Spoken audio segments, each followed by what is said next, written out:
Alexander Isak is going to be moving very shortly to Liverpool Football Club after Liverpool, a couple of days before, have just signed Hugo Ekitike because they thought they had zero chance at signing Alexander Isak.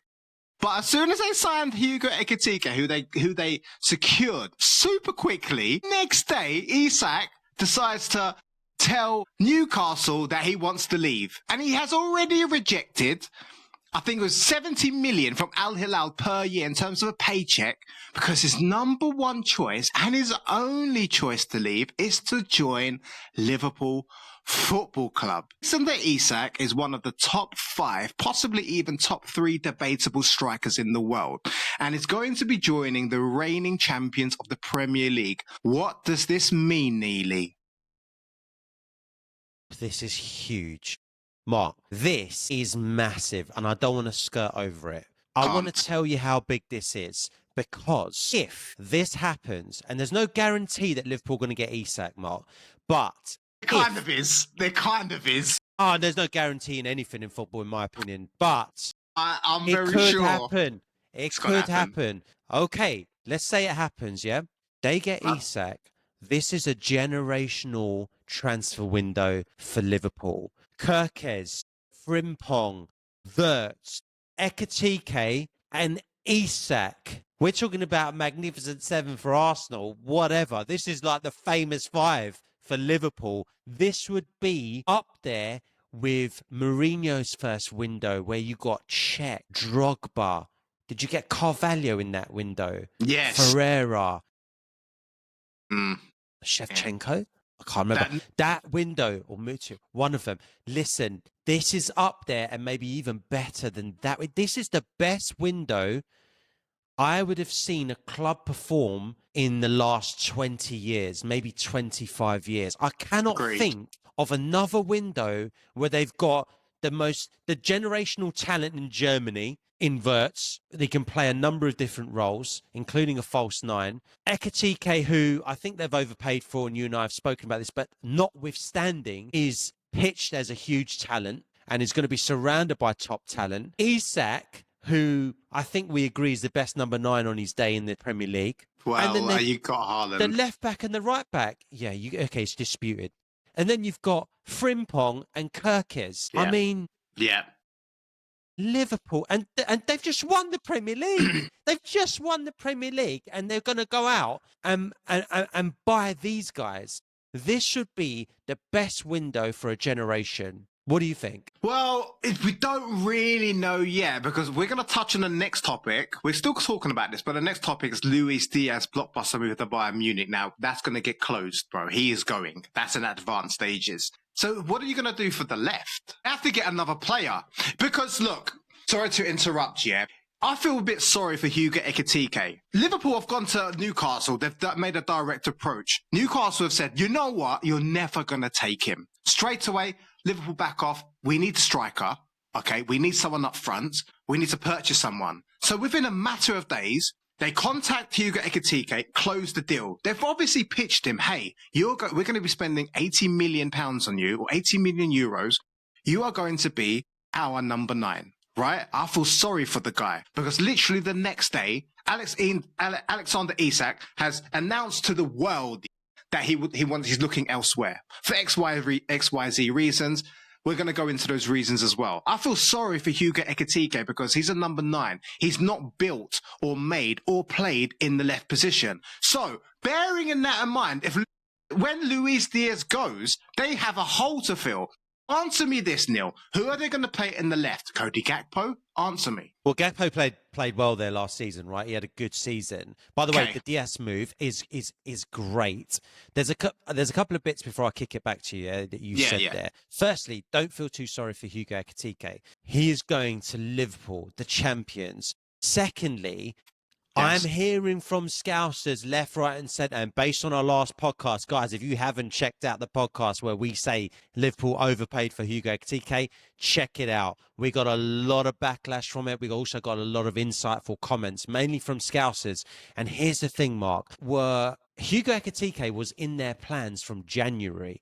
They were planning this move. So for whatever one way or reason or another, they actually see Hugo Ekitike playing a pretty hefty part of Liverpool seasons coming up. Whether it's across all competitions, whether they're going to rotate, whether it's because Isak is injury prone and they're counting for the fact that Isak will be injured for parts of the season, I don't know. But don't feel too sorry for Hugo Ekitike. Diaz is pushing. He's 28 years old, I believe. Get 60 million for him. Unbelievable. They like Gakpo, but I believe they would like to also upgrade on Gakpo. That would be my feeling if I was a Scouser. I would want to upgrade on Gakpo. Now, so you need to get more than getting someone else. Dude, they've got money to spend because they didn't spend anything last window and they won the Premier League, which no one tipped them to do, which means they got extra money, right? Yeah. And the way they do their business, and the chap over there, is it Michael Edwards or whatever his name is, he's back. Liverpool generally get it right. Whatever we say about Liverpool, I mean, we always tease them and, we have a bit of banter with Liverpool fans. They always typically get it right more often than not. I wouldn't be surprised if they spend even more money, get a Rodrigo, and their money goes to, $500 million this window, which it would do. It'd be close to that anyway with Isak if they spend 150 on him. If they don't, I don't know. But I wouldn't be surprised if they're going out and get a Rodrigo and upgrade on Gakpo. What are your thoughts on that? Because they're still linked loosely to Rodrigo, although it's quieting down a bit. You just said it, bro. Liverpool's transfer business over the last 2 years, because they didn't spend anything last year and still won the league, bro. Even if they spend 200 million, 300 million for Isak and Rodrigo, bro, they're still in profit. They're still in profit, which is the crazy thing to say. They're still following. They're still under the PSR regulations and the rules and the policies and stuff like that. So, bro, they get Rodrigo. If I was a Pool fan, especially now you're selling Luis Díaz for 60 million, who's 29. Spend an extra 20 million. It's nothing to you, Liverpool. Secure Rodrigo and then odds-on favourite to win the league, maybe even odds-on favourite to win the Champions League. Of course, you've got Real Madrid, but could you imagine that? Isak, Mo Salah, Rodrigo, Wirtz, Virgil van Dijk, Frimpong, Slobbers, McAllister.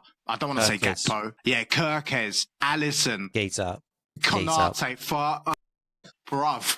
Best team in the world. Best team in the world. Best teim in the world. Well, you still got Bellingham. You've still got Mbappe. You've still got Vinicius Junior. Bro, it's very debatable. That they definitely can compete with saying, oh, you know what, Liverpool had the best first 11. But there are other teams in the world that can compete with them. But Liverpool are a scary, scary, scary prospect when they secure Alexander Isak, because I believe he's going. I'll put my house on it. Bro, don't put your house on it just yet. That's mad. You've got a nice house. On it. I'll put my house on it. You've got a nice house. I don't want to see you living on the street and I ain't got room for you in Fulham. According to Liverpool fans, I live in the basement. I live in the basement of my mum's basement. So, yeah, we can run with that narrative. It's not a problem at all. We love the comments. Guys, let us know in the comments just on that. Is Isak definitely going to Liverpool? Mark's betting his house on it. And if he does go to Liverpool, should they go out and get Rodrigo? If they do, are they the best team in the world? I think they would be. Exactly. Let us know in the comments, guys. Moving on. Benjamin Sesko. Looks like some merry-go-round is happening. He was very close to joining Arsenal, but of course there was a lot of complications in that deal. So Arsenal got a little bit irritated, decided to drop that interest. Then they secured Gyökeres eventually. So now it looks like Benjamin Sesko is heavily, heavily linked to Newcastle, especially when they sell Alexander Isak to Liverpool. What do you think about Benjamin Sesko to Newcastle, who are a Champions League team? Yeah. Look, I said to you before, when we got Gyökeres, or when we were looking to get Gyökeres and we thought it was getting done and it wasn't quite done, whatever, I did say I'm happier with the Gyökeres signing, but wherever Sesko goes, I think he will cut it, because I think he'll cut the mustard, because I think he's good enough. I think Sesko would be a great signing for pretty much any club. He's linked to a couple of clubs, right? He's not just linked to Newcastle, he's linked to Man United as well, loosely. I mean, Newcastle would make more sense, especially if Isak does go. They'd be getting a good sign-in. I think Sesko is a very good player, and I think Newcastle could be a great place for him to apply his trade in the Premier League. Plus, they got Champions League football. Good signing. Good signing. Because Sesko does something different to Gyökeres. He drops back a bit. You've got link-up play with him. He's strong, quick, though, as well. He can skirt over the ground at 35 kilometres an hour or whatever he's clocked this season in the Bundesliga. You're getting an all-round very good player. He's also an aerial threat. I think it'd be a great signing for Newcastle. I genuinely do. And Newcastle played us yesterday without Isak, right? So maybe they're planning for life already without Isak. Stick Sesko up there. Newcastle, big, strong team. And no one likes going away to Newcastle. And you put Sesko in their lineup, you're going to like going away there even less. It's a horrible place to go. It's actually one of the worst places to go in the Premier League, if not the worst, in my opinion. They're just monsters. And Sesko is another monster. I think he fits the Newcastle mould. Yeah, they've built a fortress over there at St. James's Park, and definitely agree, Sesko, especially if they lose, when they lose Isak, you're going to have to get Sesko because you've got no one else of real quality to be their established number 9s, and Sesko just fits the bill. Right, moving on. Free agent Dominic CalvertLewin is wanted by Aston Villa. Manchester United have entered the race for Kolo Muane. What's your thoughts on first Dominic Calvert-Lewin wanted by Aston Villa? You know, DCL, yeah, I was speaking about him to when I was travelling, right, before for work. I had a cab driver who's an Everton fan. Top boy. Steve, his name is, if he's watching. But he's a big Everton fan and lifelong Everton fan. And he's in his 50s now, right? And we were talking about DCL. And he was saying, what about Arsenal? What about getting him on a free and having him in your ranks? This is before any of the summer windows started. This is right at the end of the season, right? I think he'd be a good signing for a lot of clubs because he's good in the air. He knows where the goal is. If you're getting him on a free, you've got to cover his wages only. I say only. I actually think he'd be a good signing for a lot of players. Now, you asked me, would he be good for Villa? I'd quite like him at, I'd quite like him at an Arsenal as a separate option. We're pretty stacked now. It looks like we're getting pretty stacked, but I'd take a DCL if I was Aston Villa. You're a fool, bro. You're a fool. He offers free. Bro. It doesn't matter, bro. I can't believe you even saying that. He does have injury problems. You want Dominic Lewin, bro? Of course, bro. Plus, he's wearing a skirt all around the dressing room, innit? Like he's gonna get pumped out, bro. Yes, he gets up extracurricular. Do what you want in your own time. Don't tell me I'm you not want here him to to go judge. to If you want to dress Arsenal. in, Don't tell me you want him to go to Arsenal, Mark, bro. if you want to dress in ladies' clothes on the weekend, I'm not judging. It's up to you, Mark. I've seen you dress in some weird stuff. I will say this, yeah. I will say this. Look, tongue-in-cheek, I wouldn't take DCL right now at Arsenal, right? But when we're talking about transfer window, if you get him as a free, he does give you another option. Now, he is made of glass and he's always injured. But if you're Aston Villa, you're getting him on a free, Mark. I wouldn't pay money for it. You wouldn't take him on a free, Mark, if you're Aston Villa. If I'm Aston Villa... Okay, I apologise. Just wait. Yeah, all right, fine. For Aston Villa specifically, yeah, because they got rid of. I think Asensio has finished his loan. Marcus Rashford has secured a deal to Barcelona, and so they really need someone. If you can't get anyone else at this moment in time, get DCL. However, for all the reasons that we have both mentioned by the way, him, that means you got to keep Watkins, by the way. Sorry to cut in, but that means I'm saying keep Watkins. He's not replacing anyone. He's a bench player. He's on the squad. He's in the squad. Just to be clear. Yeah, I'm not a huge fan of Dominic Calvert-Lewin. I mean, sometimes I see splurts where I'm like, oh, sick goal, sick little trick that and then leads to a goal. But it is far and few and just I hardly even see it. I don't know, man. I would not be, if I was an Arsenal fan, I would not even consider getting him. If I'm a Chelsea fan, stay well clear. But for Aston Villa, they kind of need someone. He is free. You just need to cover his wages. Fair enough, get him. But DCL... Mark, I got a question. Yeah. Sorry, I got a question for you. Yell or Gabriel Jesus, who scores more goals next season if they're in an Arsenal shirt? Gabriel Jesus. The guy, I don't know who's more injury prone. Gabriel Jesus, by the way, you know he's out until December or January, by the way, yeah? Yeah, well, that doesn't mean nothing. We're talking about Dominic Calvert-Lewin, bro. He might be out for the whole season, for the next 2 seasons, bro. No. For me, it will get... The question should be, who's more glass? That's it. Yeah, it is. But put that aside, bro. I know Gabriel Jesus hasn't had the best time at Arsenal. I totally confirm that. That is my opinion. But, bro, don't put... For me, you can't put him... He's a better player. Yeah. Bro, you can see I'm not a fan of Dominic Calvert-Lewin. I mean, guys, what would you have? And let us know in the comments. Who do you support? And would you have DCL as a free? That would be interesting to hear. Right, moving on. Manchester United entered the race for Randall Kolo Muane. who is the Paris Saint-Germain and France forward, who's 26, who is also a top target for Juventus, Randall Kolo Muani. What's your thoughts on him to Man U? To quote Conor McGregor, who the fuck is that guy? That was my terrible Irish accent. Yeah, don't do that again, innit? Don't do that again.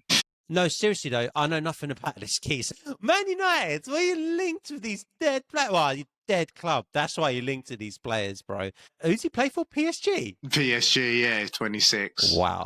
He's a top target for Juventus. I also am not too sure. I'll get a lot of stick for this. I have no clue. This guy's. Oh, you don't know who he is either, yeah? I'm not sure. I've heard his name once or twice. Can you let us just comment, just so educate me and Mark in the comments? Who is this guy? So, Man, you can have him. I'm sure. Yeah, I mean, Man, you can have him. I'm sure that's a smart move by. This, I'm sure. Yeah, I don't freaking care. It's just what it is. Like, not all fans know about everything. But anyways, they're really interested in signing him. I mean, Manchester United got signed Mbuemo, by the way. Like, we haven't really touched upon that for 70 million, bro. That's a wicked signing. Yeah, I know he should have chosen a different club, a club that's not broken. He's got so many issues with that club. Obviously, like, he's either gone there for the heritage and the money. But that is a wicked signing. And getting Cunha up front is not the best signing, but that's also a good signing for Manchester United. For Man U at this moment in time, it's a good signing. And now they're looking at Kolo Muani. I mean, we'll do a bit more research on this guy, especially if rumours get a little bit more heavier with his link to Manchester United. Right, moving on, Newcastle. We're going back to this guy. Newcastle and Tottenham are interested in Arsenal's Gabriel Jesus, 28. But the Brazil forward is also wanted by Barcelona, AC Milan, and Inter Milan. So there's a lot of people looking to sign this guy. Gabriel Jesus, your boyfriend. What are you saying? Yep, happy to ship him off, not to Spurs, not to Newcastle. If he can go abroad, send him to Spain. I think that's also a more likely option. I just think, man, he's coming off so many big injuries. Yeah. I don't know if he just needs a league change, man. I think the Premier League now, after all these injuries, might just destroy him full stop. There's a lot of rumours about his knees being shot. Yeah, he's you know, I just don't want to do business with Tottenham and Newcastle either, to be honest. I don't want to see him in a Newcastle shirt. But, I think Jesus got to go. I think we will sell him, and he's done a job for us. I really do like Jesus when he's fit. He's a good player. He's just not number 9. He's not a goal scorer. He said it himself. So, yeah, time to move on. But thank you for your services. Yeah, big fan. Yeah, I mean, I'll just add to that. Like, I think that all these clubs, Tottenham, Newcastle, Barcelona, AC Milan, Inter Milan, I think you need to be a little bit careful with Gabriel Jesus. Like, because I can't shake the fact that when I saw that interview on the Obi-Wan show where they interviewed Eden Hazard, he goes, I got down to Real Madrid, I had one big injury and I never came back the same. And when I heard that, I now kind of apply that to most people that I see with big injuries. Even like Rodri with Manchester City, when he comes back, that's such a big injury. Like, is he going to come back the same player? Or is he going to come back like, you know, Hazard and just be completely... As I openly admit, my career was finished. I was there for a couple more seasons. I couldn't play anymore. And Gabriel Jesus, other clubs need to be aware because, as you said earlier, about 5 minutes ago, there was a lot of rumors that his knees are dead. And bringing him into your club is risky. But good player, seems like a good guy. I wish him the best. Moving on. Manchester United, Newcastle and Tottenham will battle it out for Serbia and Al Hilal striker Alexander Mitrovic, 30 years old, who obviously had a big stint in the Premier League before he was shipped off to Al Hilal. What's your thoughts on him going to Man U, Newcastle? Yeah. It's a weird one. It's interesting. Mitro's an interesting one. You know, he absolutely smashed it when he was at Fulham, right, in the Championship when they got promoted up. And obviously he's played in the Premier League and he's still come up and stayed and actually did a decent job as well. Look, I don't think it's a bad signing. It's not a statement signing. It's not a signing of intent. He's the wrong side of 30. Newcastle, what are you really getting with him? I mean, if you want to add to your squad, maybe. But I'm not really excited about this signing if I'm Newcastle or Man United. Just on that Man United, you said Brian and Breno done. Yeah, you're right. that is done, and I think it is a good signing, by the way, for Man United, because teams will attack United, and actually Mbeumo might get a lot of joy, and that could be the same with someone like a Mitrovic.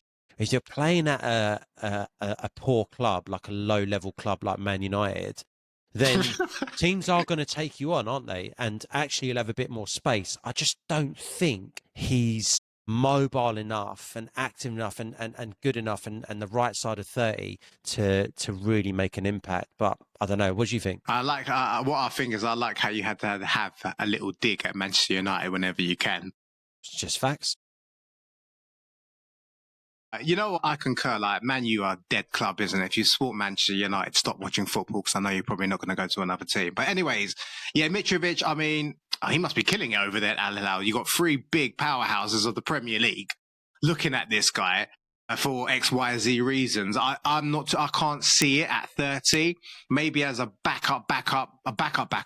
Yeah, like a backup. Backup. Okay, yeah, backup. You can have him. You can bring him back to the Premier League. I don't know. I'm not a big fan of that. If he was linked to Chelsea, I'd be like, what is going on? But that will never happen.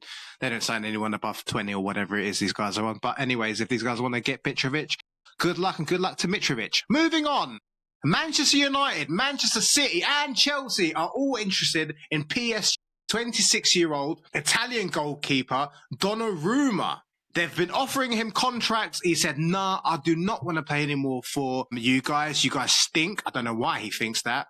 They're the treble winners. There must be something going on. But Donnarumma definitely looks like he's going to be on the move. So all three UK Premier League clubs are interested in him. Donnarumma, thoughts? It's interesting that Donnarumma's saying that, man. You've just won the treble. And, you know, you come in, ending the season after winning the Champions League, smashing Inter 5-0. He played a big part in that Champions League campaign. He played a big part, obviously, in winning the title. Touted as the best team in the land at the end of the Champions League win. It's interesting. It's really odd. I can't see him going to any of those clubs, especially Man United. Why would you go to Man United? Heritage, money. You've just won the biggest tournament in football, the Champions League at club level, with PSG, who have an average age of, if you take, Marquinhos out, average age of like 23, 24, you're getting better probably if your average age is 23, 24. They could start almost a dynasty at PSG, you know. They could actually really build on that European and create a European pedigree.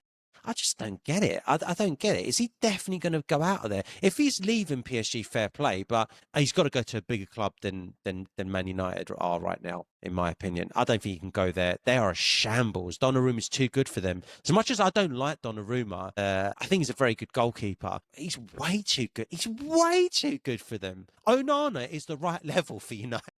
That tells you everything about United. So, yeah, no go, Donnarumma. Who was the other club? Villa, did you say? No, Man City and Chelsea. Edison's looks like he's going to be going to Galatasaray. There's heavy rumours with that.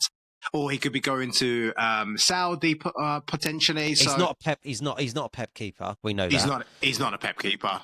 Yeah. He's not a Pep keeper. Yeah, Chelsea, obviously. Would be an upgrade on Sanchez, but again, he's not a Maresca keeper. So I don't know. I can't see him going to any of those three clubs. Sorry. It is a weird one because the guy's only 26. It feels like Donnarumma's been around for like decades. Is he? 26? He's 26, bro. Like, and he's won so much. I don't understand because he's not even hit his prime then for a keeper. For a keeper, that's what I'm saying, Geezer. He's amassed a huge amount of experience. His medal list. Like, what did he win? The Euros. He won the Euros, the Champions League. Won the Euros with Italy.